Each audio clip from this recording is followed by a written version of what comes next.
반갑습니다. 19일 월요일 새벽 하나님께 올려드립니다. 함께 주가 일하시네 찬양 부르십니다.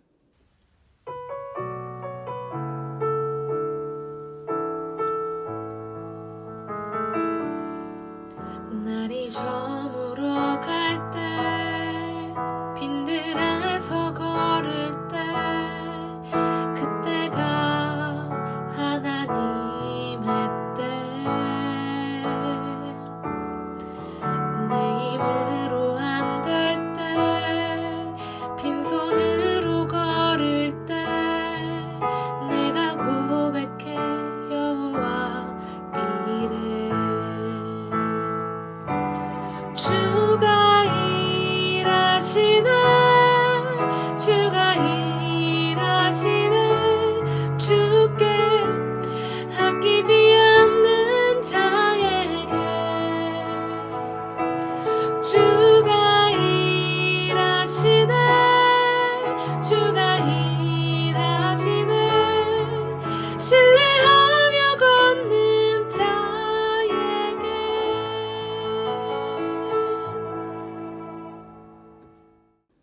오늘 본문 말씀은 마태복음 17장 1절에서 8절, 마태복음 17장 1절부터 8절까지의 말씀입니다. 함께 읽겠습니다. 엿새 후에 예수께서 베드로와 야고보와 그 형제 요한을 데리시고 따로 높은 산에 올라가셨더니 그들 앞에서 변형되사 그 얼굴이 해같이 빛나며 옷이 빛과 같이 희어졌더라. 그때에 모세와 엘리야가 예수와 더불어 말하는 것이 그들에게 보이거늘 베드로가 예수께 여쭈어 이르되 주여 우리가 여기 있는 것이 좋사오니 만일 주께서 원하시면 내가 여기서 초막 셋을 짓되 하나는 주님을 위하여 하나는 모세를 위하여 하나는 엘리야를 위하여 하리이다. 말할 때에 호련히 빛난 구름이 그들을 덮으며 구름 속에서 소리가 나서 이르되 이는 내 사랑하는 아들이요 내 기뻐하는 자니 너희는 그의 말을 들으라 하시는지라. 제자들이 듣고 엎드려 심히 두려워하니 예수께서 나와 그들에게 손을 대시며 이르시되 일어나라 두려워하지 말라 하시니 제자들이 눈을 들고 보매 오직 예수 외에는 아무도 보이지 아니하더라.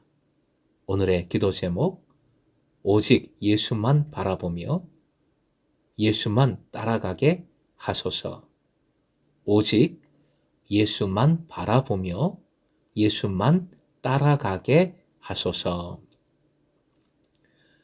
예수님의 고난과 부활에 대한 예고와 순환의 제자직에 대한 가르침 후에 변화산 사건이 오늘 본문 말씀에 이어집니다. 본문은 그것 자체로도 의미가 깊지만 말씀의 순서, 맥락으로도 의미가 큽니다. 즉, 순환과 죽음이 전부가 아니라는 것입니다. 그 뒤에는 이와 같은 영광이 반드시 있음을 말씀은 약속해 주는 것입니다. 1절, 가이사라 빌립보에서의 사건이 있은 지 엿새 후를 말하는 것으로 보입니다. 예수께서 베드로와 야고보와 그 형제 요한을 데리시고 따로 높은 산에 올라가십니다. 산이 정확히 어디였는지는 나와 있지 않습니다. 다볼산 혹은 헐몬산이라고 추측할 수 있습니다. 변형되셨기에 그냥 변화산 사건이라고 칭합니다. 2절에 변형하는 모습이 기록됩니다. 변형하다라는 원어는 외형적인 변화를 나타내는 단어입니다. 그런데 3절 모세와 엘리야와 더불어 말씀하시는 것을 볼 때 예수님은 단순히 외형만 변화하신 것이 아니라 실존의 차원 자체가 달라졌음을 알 수 있습니다. 예수님은 현존하지 않는 두 위인과 대화를 나눌 수 있는 위치로 변화되신 것이지요. 이 변화를 통해서 예수님은 이 생과 내 생을 오갈 수 있는 새로운 존재가 된 것입니다. 모세와 엘리야가 나온 것은 구약시대의 대표자이기 때문입니다. 즉 율법과 예언의 대표자로 나온 것이라 볼 수 있습니다. 예수께서 이들과 대화를 나누셨다는 것은 새 시대의 복음이 옛 시대의 율법과 복음에 대해서 가지는 연속성과 단절성을 함께 보여준다고 할 수 있겠습니다. 예수님은 옛 시대를 잇는 분이시지만 그 이상이십니다. 율법과 예언은 예수님을 밝혀줍니다. 하지만 예수님은 율법과 예언이 말하는 것 이상을 이루시는 분이십니다. 4절, 베드로가 또 제자의 대표자로 나서서 말합니다. 그는 지금 그의 앞에서 일어나고 있는 황홀경에 매료된 상태입니다. 그래서 여기 있는 것이 좋사오니 지금 이곳에 그대로 있고 싶어요 라고 말하고 있습니다.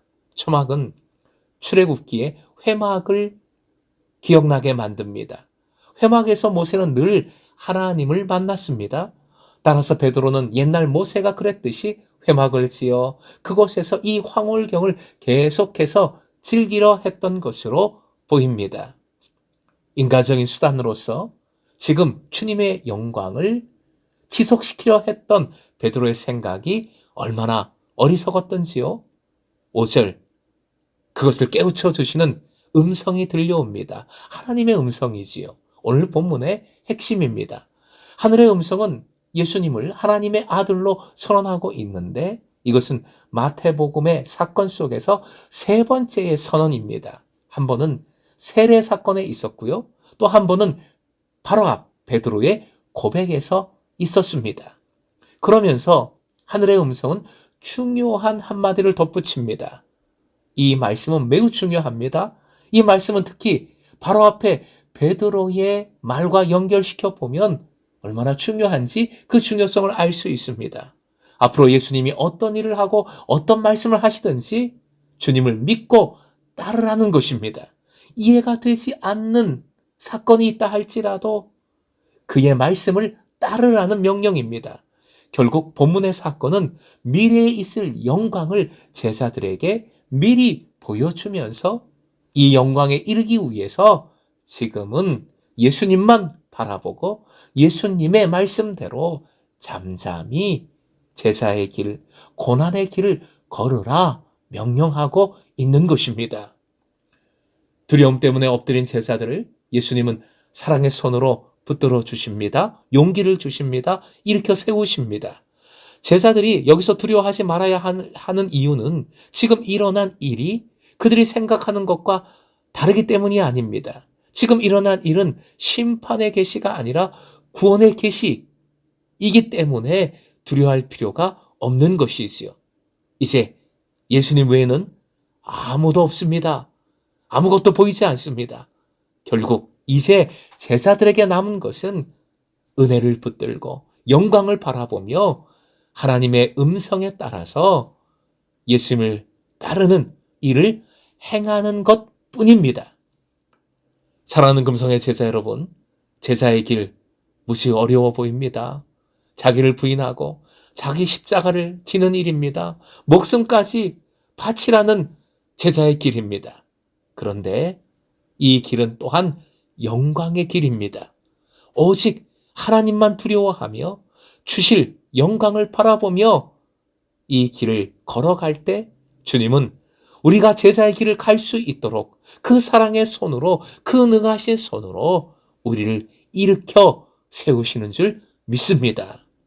두려워하지 말라. 영광을 바라보라. 내가 도와줄게. 말씀해 주시는 것이지요. 오직 주님만 바라보며 하늘 영광만 바라보며 주님을 잠잠히 따르는 믿음의 제자 되시길 주님의 이름으로 축원드립니다.